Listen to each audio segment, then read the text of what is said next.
ভাইয়ের জন্য 3000 টাকা একটা বকশিস জাস্ট এটা ভাইয়ের জন্য, ভাই একটু নেন, যদি নিতেন খুব খুশি হতাম। না আসলে ভাই তো আমাকে সবসময় ইয়া করে, আলহামদুলিল্লাহ আবারও ওই 3000 টাকা পুরস্কার দিয়ে দিয়েছে, যদিও ভাই পুরস্কার না দিলেই পারতেন।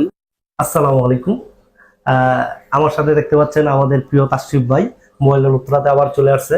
সো ভাইকে যখন পাইছি, তো ভাইয়ের কাছ থেকে আমরা একটা তেলাওয়াত শুনবো ইনশাল্লাহ, কারণ ভাইয়ের কণ্ঠ মনোমুগ্ধকর।